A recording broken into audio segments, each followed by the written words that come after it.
അന്തരിച്ച മുതിർന്ന CPM നേതാവ് MM ലോറൻസിൻ്റെ മൃതദേഹം ഇന്ന് പൊതുദർശനത്തിന് വയ്ക്കും. രാവിലെ 8 മണി മുതൽ കടവന്തറിലെ വീട്ടിലും പിന്നീട് കല്ലൂരിലെ പാർട്ടി ജില്ലാ കമ്മിറ്റി ഓഫീസിലുമാണ് വയ്ക്കുക. തുടർന്ന് എറണാകുളം ടൗൺ ഹാളിൽ ഇന്ന് പൊതുദർശനമുണ്ട്. കൊച്ചി മെഡിക്കൽ ട്രസ്റ്റ് ആശുപത്രിയിൽ നിന്ന് S. വിജയകുമാർ തത്സമയം ചേരുകയാണ് ലേറ്റസ്റ്റ് വിവരങ്ങളുമായി. Vijayakumar, good morning. യഥാർത്ഥത്തിൽ വലിയൊരു നേതാവിൻ്റെ വിടവാങ്ങലാണ് ഉണ്ടായിരിക്കുന്നത്. എത്രയോ കാലം എറണാകുളത്തെ എല്ലാ ജനങ്ങൾക്കും വളരെ പ്രിയപ്പെട്ടവനായിരുന്നു MM ലോറൻസ്. പറയൂ.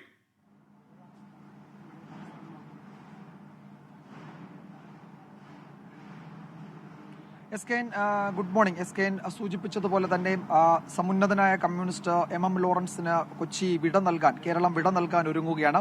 അദ്ദേഹത്തിന്റെ മൃതദേഹം നമ്മളിപ്പോൾ നിൽക്കുന്ന ഈ മെഡിക്കൽ ട്രസ്റ്റ് ആശുപത്രിയിൽ നിന്ന് അല്പസമയത്തിനകം അദ്ദേഹത്തിന്റെ കടവന്ത്രയിലെ വീട്ടിലേക്ക് കൊണ്ടുപോകും.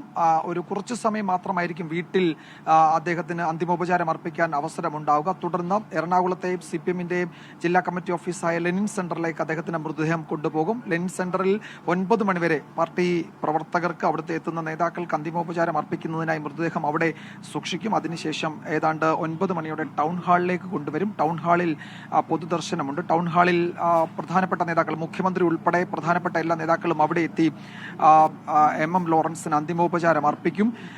അദ്ദേഹത്തിന്റെ മൃതദേഹം ഇവിടെ നിന്ന് കൊണ്ടുപോകുന്നതിനായി, ആശുപത്രിയിൽ നിന്ന് കൊണ്ടുപോകുന്നതിനായി പാർട്ടി പ്രവർത്തകരും റെഡ് വോളണ്ടിയേഴ്സും ഒക്കെ ഇവിടെ കാത്തു നിൽക്കുകയാണ്. ആംബുലൻസ് തയ്യാറാക്കിയിട്ടുണ്ട്. അല്പസമയത്തിനകം വീട്ടിലേക്ക് കൊണ്ടുപോകും. SKN നേരത്തെ സൂചിപ്പിച്ചതുപോലെ ഏതാണ്ട് 15 വയസ്സ് മുതൽ തുടങ്ങി അദ്ദേഹത്തിന്റെ പൊതുജീവിതം അത് ഈ ആശുപത്രി കിടക്കയിൽ എത്തുന്നത് വരെ ഇങ്ങനെ തുടരുകയായിരുന്നു. കേരളത്തെ സംബന്ധിച്ച് പൊതുവെയും എറണാകുളത്തെ സംബന്ധിച്ച് പ്രത്യേകിച്ചും MM ലോറൻസ് എക്കാലത്തെയും മുതിർന്ന ഒരു കമ്മ്യൂണിസ്റ്റ് തന്നെയാണ്. അദ്ദേഹത്തിന്റെ ജീവിതം ഒരു അടിമുടി പാർട്ടിക്കാരൻ എന്ന നിലയിൽ അദ്ദേഹത്തിന്റെ ജീവിതം ആ നിലയിൽ രേഖപ്പെടുത്തിയിട്ടുള്ളതുമാണ്. കേരളത്തിന്റെ കമ്മ്യൂണിസ്റ്റ് ചരിത്രം എഴുതുന്നവർക്കാർക്കും MM ലോറൻസ് എന്ന കൊച്ചിക്കാരനായ സഖാവിനെ വിസ്മരിച്ചുകൊണ്ട് അതിന്റെ ചരിത്രം എഴുതാൻ കഴിയില്ല. അത്രത്തോളം ത്യാഗസമ്പന്നവും പോരാട്ട വീര്യം നിറഞ്ഞതുമായിരുന്നു MM ലോറൻസ് എന്ന പൊതുപ്രവർത്തകന്റെ, കമ്മ്യൂണിസ്റ്റ് നേതാവിന്റെ ജീവിതം. അടിമുടി പാർട്ടിക്കാരൻ എന്ന് നമ്മൾ ആരെങ്കിലുമൊക്കെ എപ്പോഴെങ്കിലുമൊക്കെ പറ്റി പറയുമ്പോൾ അത് ഉറപ്പായും അത് MM ലോറൻസിനെ പറ്റി അങ്ങനെ പറയാതെ പോകാനും കഴിയില്ല. അത്രത്തോളം പ്രധാനപ്പെട്ടതായിരുന്നു അദ്ദേഹത്തെ സംബന്ധിച്ചിടത്തോളം പാർട്ടിയും പാർട്ടി അച്ചടക്കവും പാർട്ടി ജീവിതവും ഒക്കെ. അങ്ങനെ എല്ലാ തരത്തിലും ഒരു കമ്മ്യൂണിസ്റ്റുകാരനായിരുന്ന, ഒരു ഇടതുപക്ഷക്കാരനായിരുന്ന ഒരു സമുന്നതനായ നേതാവാണ് MM ലോറൻസ്.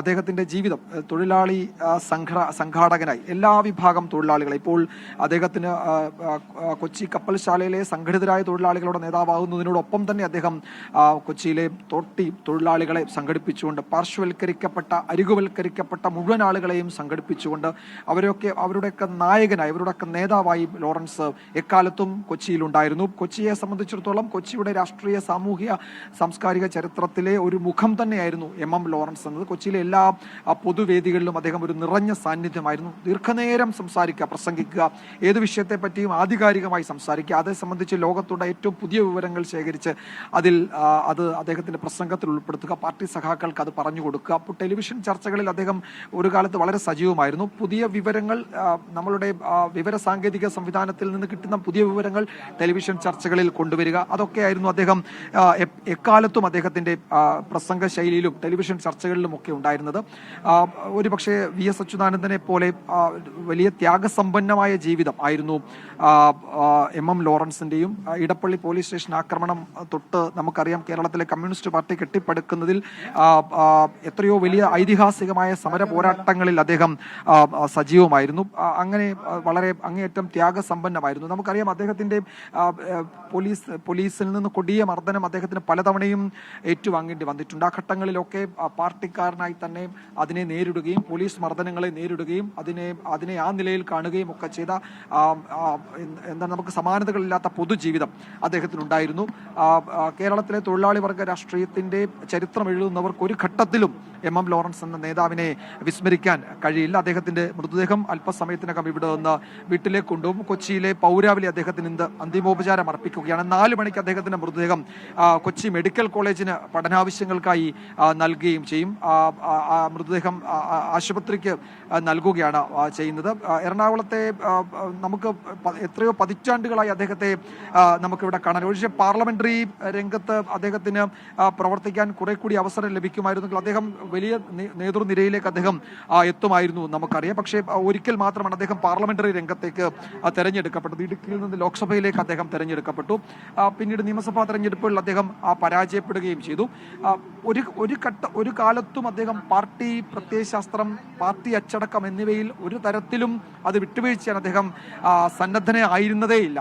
എല്ലാ കാലത്തും പാർട്ടിയാണ് അദ്ദേഹത്തിന്റെ ജീവിതം. അദ്ദേഹത്തിന് പാർട്ടി ജീവിതത്തിന് അപ്പുറത്തേക്ക് മറ്റൊരു ജീവിതം ഉണ്ടായിരുന്നില്ല എന്ന് അദ്ദേഹത്തെ അറിയാവുന്നവരൊക്കെ പറയും. മധ്യ കേരളത്തിൽ കമ്മ്യൂണിസ്റ്റ് പാർട്ടി കെട്ടിപ്പടുക്കുന്നതിൽ, കൊച്ചി അടങ്ങുന്ന ഈ മേഖലയിൽ എറണാകുളം ജില്ല ഉൾപ്പെടെ മധ്യ കേരളത്തിൽ കമ്മ്യൂണിസ്റ്റ് പാർട്ടി കെട്ടിപ്പടുക്കുന്നതിൽ നിർണായകമായ പങ്ക് വഹിച്ച നേതാവാണ് എം ലോറൻസ്. ഒരു ലത്തീൻ കത്തോലിക്ക കുടുംബത്തിൽ നിന്ന് വരികയും അത്തരം ഒരു ചുറ്റുപാടുകളിൽ നിന്ന്, മതപരമായ ഒരു റിലീജിയസ് ആയ ചുറ്റുപാടിൽ നിന്ന് വരികയും കമ്മ്യൂണിസ്റ്റ് ജീവിതം തെരഞ്ഞെടുക്കുകയും ഏതാണ്ട് 18ാമത്തെ വയസ്സിൽ പാർട്ടി അംഗമാവുകയും ചെയ്ത ഒരു നേതാവ്. പിന്നീട് അദ്ദേഹത്തിന്റെ പതിറ്റാണ്ടുകൾ നീണ്ട രാഷ്ട്രീയ ജീവിതം പരിശോധിച്ചാൽ നമുക്കറിയാം കയറ്റിറക്കങ്ങളുടേതായിരുന്നു. പാർട്ടിയുടെ കേന്ദ്ര കമ്മിറ്റിയിൽ നിന്ന് എത്തുകയും വിഭാഗീയ പ്രശ്നങ്ങളെ തുടർന്ന് അദ്ദേഹം അടങ്ങുന്ന നേതാക്കളെ വെട്ടിനിരത്തി വീണ്ടും അദ്ദേഹത്തിന് പ്രവർത്തിക്കാൻ അവസരം കൊടുക്കുന്നത് എറണാകുളം ഏരിയ കമ്മിറ്റിയിലേക്കാണ്. അപ്പോൾ കേന്ദ്ര കമ്മിറ്റിയിൽ നിന്ന് ഏരിയ കമ്മിറ്റിയിലേക്ക് തരം താഴ്ത്തപ്പെട്ടപ്പോഴും ആ ഏരിയ കമ്മിറ്റി യോഗങ്ങളിൽ കൃത്യമായി എത്തുക, കൃത്യമായി ഏരിയ കമ്മിറ്റി യോഗങ്ങളിൽ പങ്കെടുക്കുകയും അങ്ങനെ ആ ഏരിയ കമ്മിറ്റിക്ക് ഒരു മാതൃകയാവുകയും ചെയ്തിട്ടുണ്ട്. പക്ഷെ പിന്നീട് അദ്ദേഹം വീണ്ടും ഏരിയ കമ്മിറ്റിയിൽ നിന്ന് ഉയർന്ന് ആ കേന്ദ്ര കമ്മിറ്റിയിലേക്ക് തന്നെ എത്തുകയും ചെയ്തു. സംസ്ഥാന കമ്മിറ്റിയിൽ മത്സരിച്ച് പരാജയപ്പെട്ട് അദ്ദേഹം പുറത്താക്കപ്പെട്ട അതേ കമ്മിറ്റിയിൽ പാലക്കാട് അങ്ങനെ ഒരു തിരിച്ചടി അദ്ദേഹത്തിന്റെ. വിവരങ്ങളുമായി നമുക്കൊപ്പം ചേർന്ന് എം ലോറൻസിന്റെ പൊതുദർശനം ഇന്നുണ്ടാകും. വിശദാംശങ്ങളിൽ നമുക്ക് പിന്നീട് ചർച്ച ചെയ്യാം. ഇനിയൊരു ചെറിയ ഇടവേള പോകണം, ബ്രേക്ക്.